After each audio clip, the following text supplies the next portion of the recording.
Hello, welcome to today's show.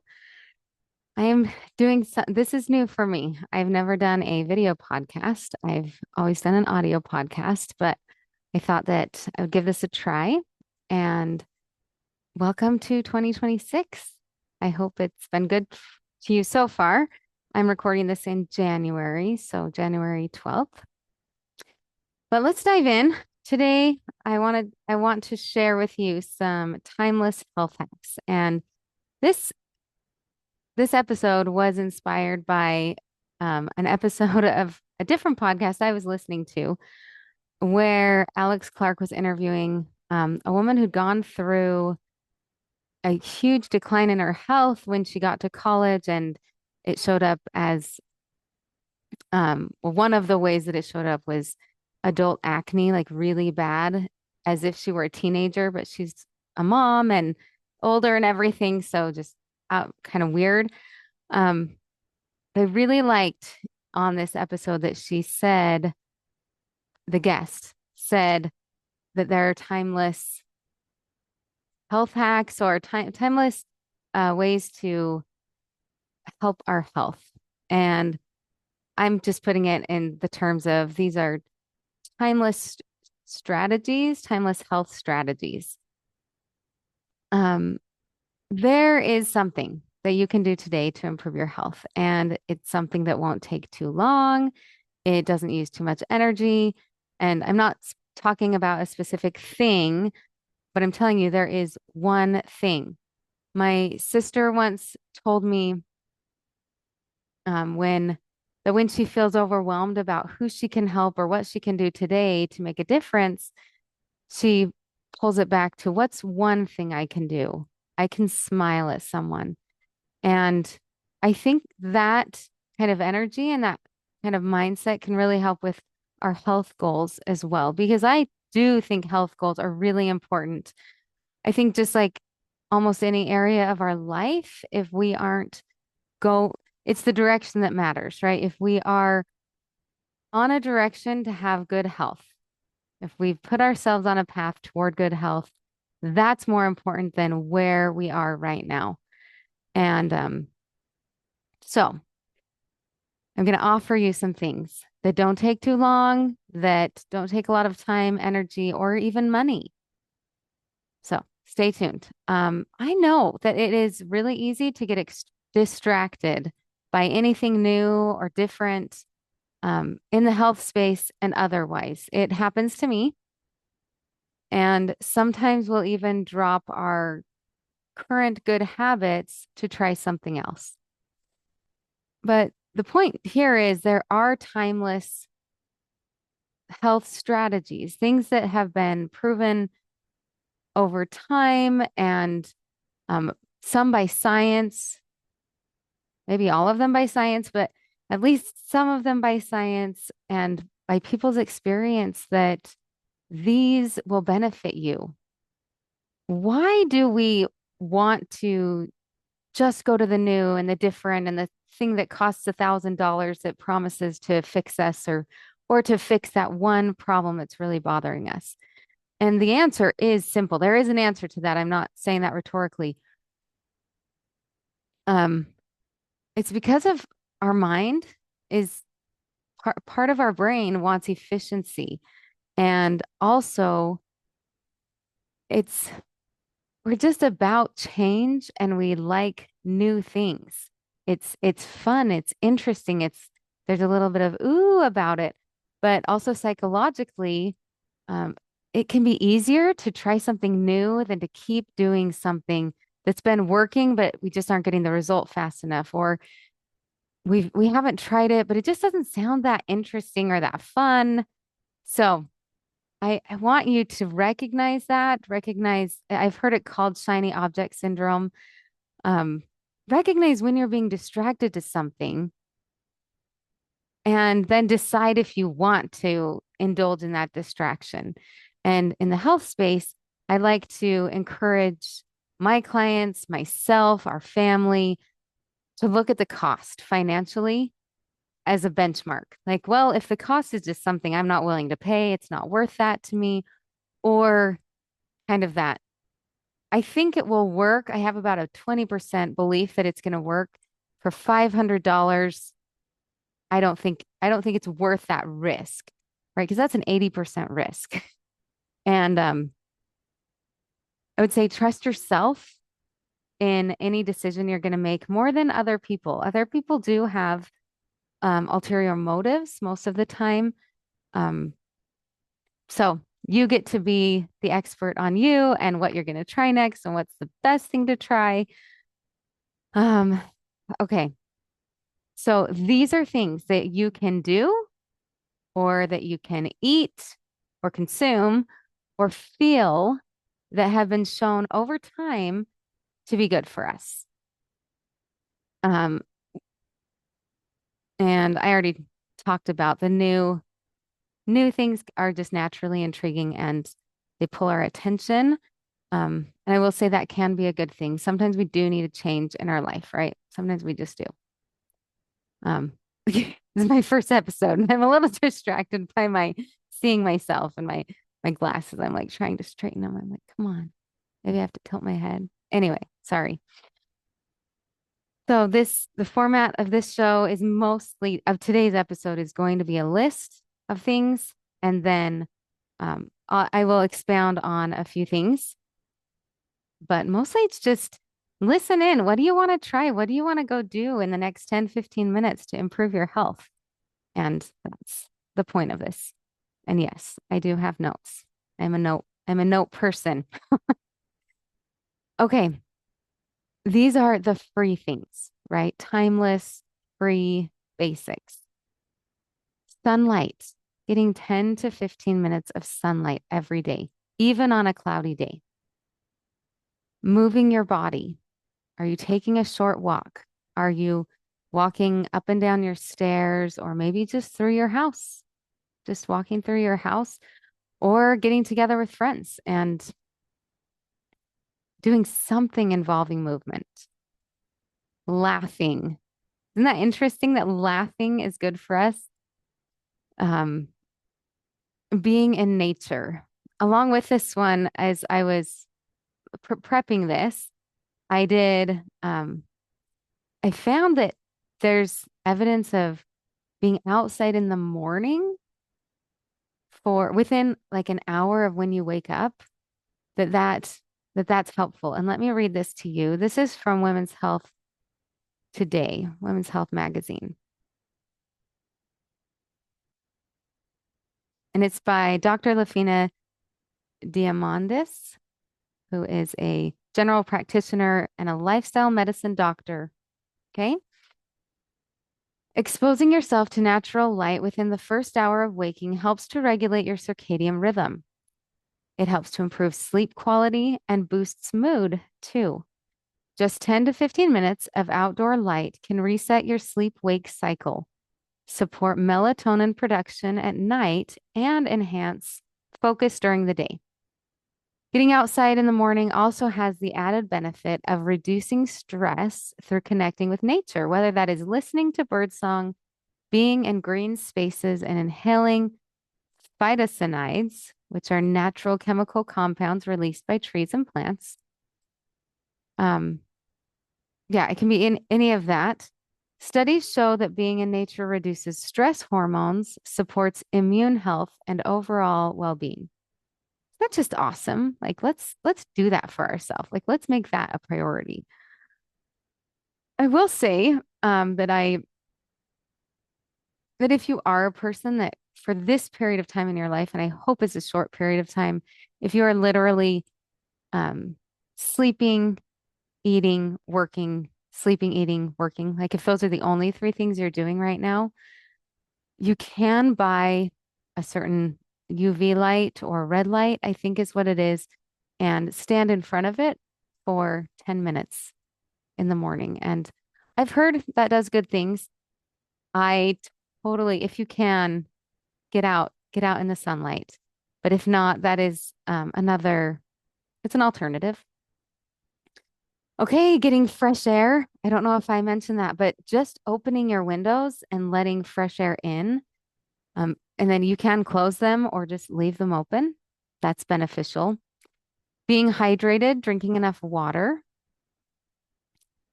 journaling, writing down how you're feeling, your struggles, even the kind of scheduling stuff we do. Everything, anything goes, downs, ups, just the even an outline of your day. But journaling is really good for us. It's a form of expression and it is good for us to do. Um, being involved in some sort of creating with your hands, it has been shown to be beneficial to our health. Feeling grateful. Going along with journaling, you can have a gratitude journal, but you don't have to. You can sit in gratitude and think about things that you are grateful for, or you can have a practice of saying a few things at night or and in the morning, maybe three things that you're grateful for. You can do this with your family. Have everyone share something that they are grateful for that day. We do this in the form of roses and thorns. We don't do it every day, but we do it sometimes. And it's fun to hear people's just what they're struggling with and what was really good. Sometimes it's just surprising, and surprises can also be fun and good for us too. All right. This is one that I didn't like look up or research, but I've been teaching it to my weight loss clients and something I've been putting into practice more intentionally lately, and it is doing one thing at a time. This is better for your body and your mind. I think it helps you in every way, socially, intellectually, physically, emotionally, but it might sound easier than it is, or it might sound harder than it is. So I just want to explain. This is when you sit down to eat your food, you don't have your phone in front of you. You don't have a book in front of you. You don't have a list that you're taking notes on. You are simply sitting there having an experience of eating this meal that you just prepared. If you do have the privilege and the delight of eating with someone else, then you're sitting there eating your food and having a conversation. And that's good too. Um, okay, I have found that this has been really beneficial. I've been so surprised at the beginning of this. Like when I first sit down, I'll have a bunch of thoughts and I'll find myself reaching for my phone, which I've put over on a different counter. Um, and it has its own little spot. So during this time, but I still find myself reaching for it. And I just come back and I'm like, look at this food. And I usually for lunch have a ham sandwich, some potato chips, and either some carrots or some apple slices. So it's not like I'm having this more like huge, wonderful meal, but I am appreciating what I have. And I'll have a glass of milk or some water with it. What that doesn't mean, I just want to add this as a caveat or a clarification. It doesn't mean you can't habit stack in general. Um, I read something recently that this woman, while she was putting on her makeup, she was listening to an affirmative, like some affirmations. Um, that's okay. That's you're doing something, and allowing other things to come in. I know with exercise, it's talked about a lot. You can get on the bike and then watch a show, or get on the bike and turn on some music, or get on the bike and listen to a podcast. That's a form of habit stacking, or even distraction. And that's okay. I'm not saying don't do that, but what you're doing, be doing, and you don't want to be doing two physical things at the same time. That's really in conflict. And you don't want to be doing two mental things at the same time. So listening to a podcast while you're trying to balance your checkbook or track your expenses. Those are both, you want to do one or the other in that case. Um, you could doodle though while you listen to a podcast. Those those don't conflict. So I guess you need to know yourself and then just kind of think through it a little bit. Um, while I have lunch right now, I don't listen to music, but I don't think that's off limits. At some point, I might, but I found that I was eating while also listening to scriptures.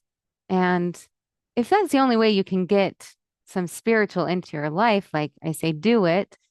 But I can get it at a different time. I can listen while I exercise, is usually when it happens, or actually sit down and open the scriptures. And I have time for that and I make time for that. So that's not something I'm going to do while I eat, especially because right now I am trying to lose just a little bit of weight. And I feel like mindfulness around eating will help with that.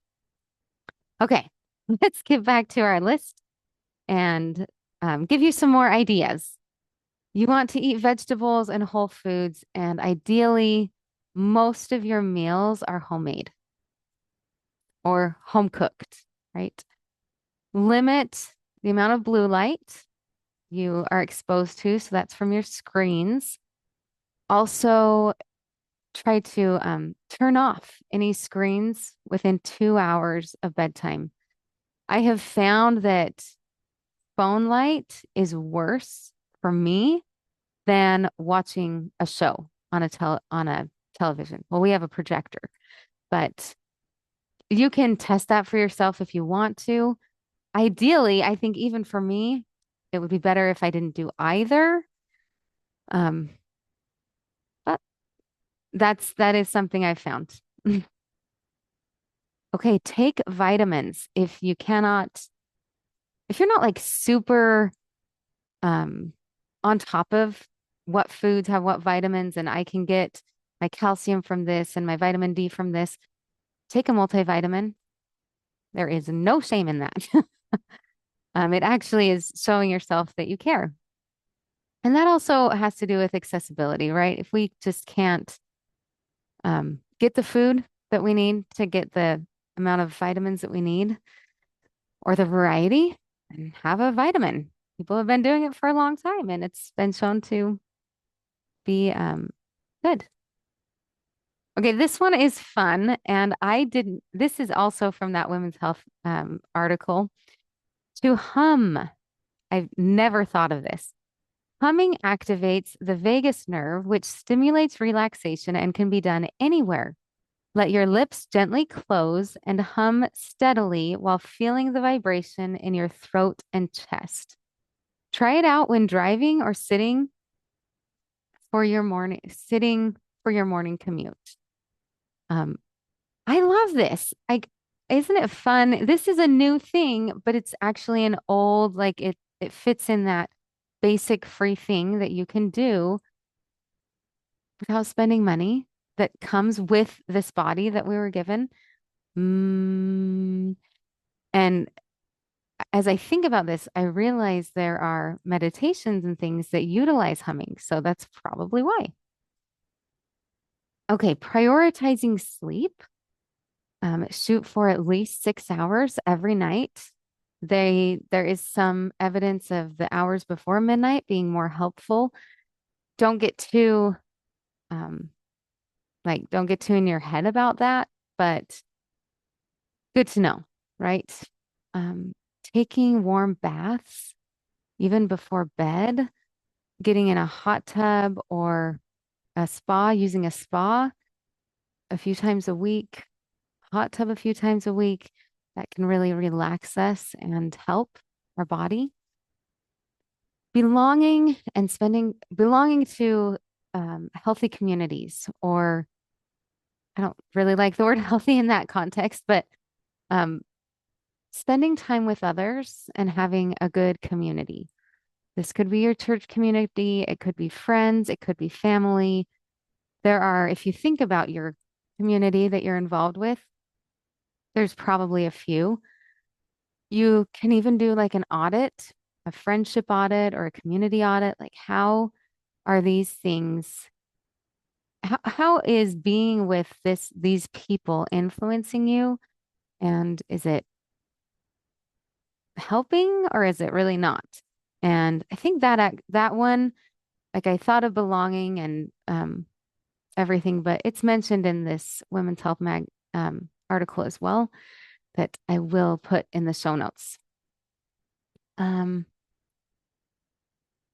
I can't emphasize enough. We saw with COVID the impact that not being able to get together with people, that negative impact. We really need people, and we are relationally based at the very root of us.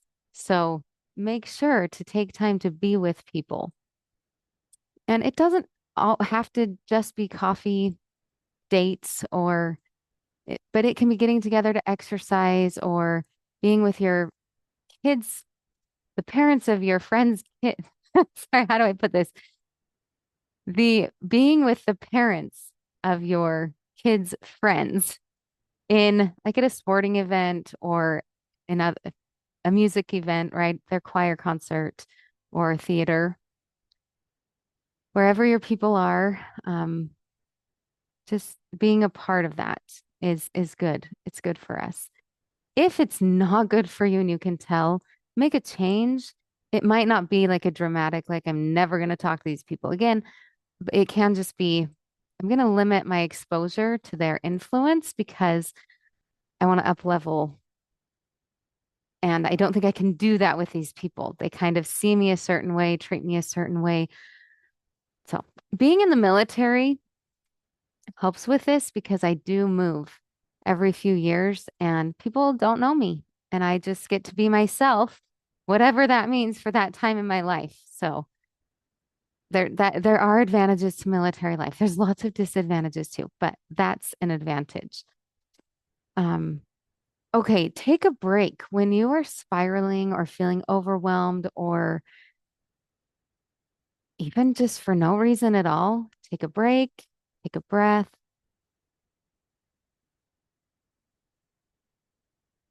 I think that I know it's been recommended in through your nose, count to four, out through your mouth, count to four. That can also be good at bedtime. And then another note I have is breathing, just getting oxygen. If you find yourself holding your breath, like take time, breathe. Um, Managing stress and knowing your stress response is really good. We need stress. We need some resistance in our lives to be able to grow and to be healthy. Work is good for us to a point. Burnout is not good and not fun. Most of us will experience it at some point, probably before college. But if not, then at some point along the way, just the responsibilities, what's asked of us is going to be more than we can handle or just hard at a certain time because of a health challenge or whatever it is. Like you'll probably experience some burnout at some point and be kind to yourself in that time. Give yourself time to come out of that. You can look up strategies for burnout, but hold on. That's what I say and pull back. I think that's really good and get back to basics. These things that we're talking about can be really good for that as well. In general, though, a good stress response, if you're trying to develop one, is when you're feeling stress, like, I accept this. This is my responsibility. Um, I'll take this on. This is my duty. And that is a good response to any stress you're having. When it feels like it's against your will, you're doing something against your will, that's when you need to um, look at why you're doing it.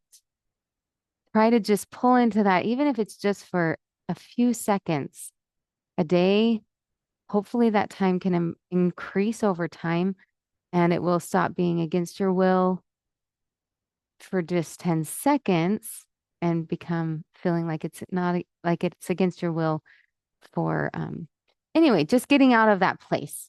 Sorry, I hope that wasn't confusing, but looking at actually how did I choose this? How did I get myself into this? Why am I doing this place? Um, okay. Routines. Having routines is good for us. However, we also need to be able to hold those routines lightly or loosely. When we get into routines, and it's really normal, you're not weird if this is you, but being pulled out of them, either because of sickness or some emergency or even just life, things change. There's a tendency toward feeling, well, what will happen is start feeling resentment, either resentment towards the person that's asking something of you or resentment to yourself for not setting boundaries around it or not telling yourself no to this other commitment. Recognize that and see how you can get back to your routine, but also fulfill this responsibility that you have. Reading before bed, one of those timeless classic health habits. Good. Do it. Um, don't scroll, right? We know that reading is much better for us than scrolling before bed. And if you have a lamp, that can be helpful because then you don't have to get back out of bed, right? Just a lamp on a nightstand or a bookshelf by your bed, even attached to your bed. There's really cool lamps that clip. Um, yeah. And then you can just turn it off and float into dreamland. All right. Something else that's healthy um, is to feel loved. And I think that is different for everyone, but maybe just look at when do I feel loved? Like, when do I feel safe, warm, cozy? Like, when do those feelings come? Maybe you don't even feel love that way. Maybe your way of feeling love is by being needed or when someone just entrusts something to you, like a secret, and you just feel like, man, I'm so glad I'm there for them. Um, whatever it is for you, tap into that, feel loved every day if possible. And if where you're at right now, you can't find that, um, look for it. I think it will be found. There are support groups at lots of places. So look for that if you don't just feel it. I feel love from my Heavenly Father every day. And I do have some hormone issues that mess with that a little bit, that connection, but I'm learning better and better how to still feel and recognize his love, even in difficult hormonal fluctuations. So I value that so much. And then I have kids at home and they'll just come give me a hug or they'll say, Mom, you are amazing. I can't believe whatever it is. And it's just small things, right? I made you got 3 people sandwiches today. Like really dumb things, but then I'm like, aw, yes, yes, I did that. I did that thing. Um, that's good for us to feel loved, feel appreciated, recognize what we're putting out into the world too.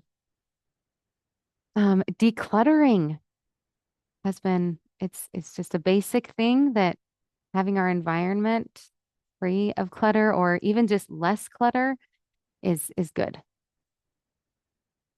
Tracking, I mentioned hormonal changes, tracking your cycle and making adjustments based on it.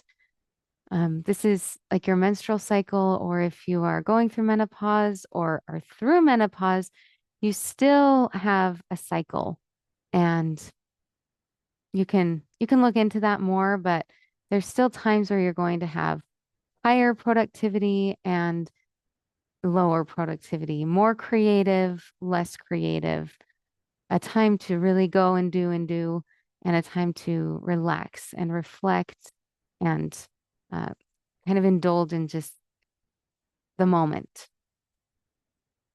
Okay, let me see. Oh, there was one more from this article I thought was fun. Lift your legs.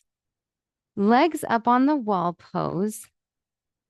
Viparita Karani. I've never heard of that, but um, I've never heard it called that, but I can totally picture. Hopefully you can too. With your legs, you're kind of sitting, you're on the ground and your legs are up on the wall. Okay. Whatever angle. It's a simple inversion that supports burnout and mental fatigue by signaling to the body to slow down and rest. It's done as described. Lie on your back and raise your legs up the wall for support. It's an easy and gentle yoga pose that can be easily done in the comfort of your home. And I'll give credit to Nancy Truman. She wrote that piece of this as well.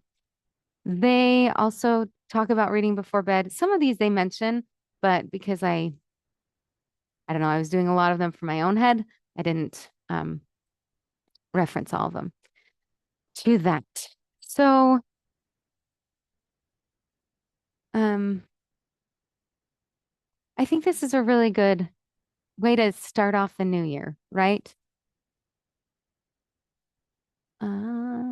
Okay, sorry. It's like I want to, thought I wanted to raise my hand or something. Probably some movement I was doing. My focus, like if I were to tell you what to do from listening to this, it's to take a breath and just do one thing, make one change and hold on to that one change for the next 15 days, maybe just this next week. And if that doesn't sound fun, because I like doing things that are fun and you probably do too, then choose one thing to try each day and just cycle through them. It would be great. It would be amazing if we could do all of these things every day. And maybe I think a lot of these things we could start adding and they could become a natural part of our routines, but it's okay to not do everything every day.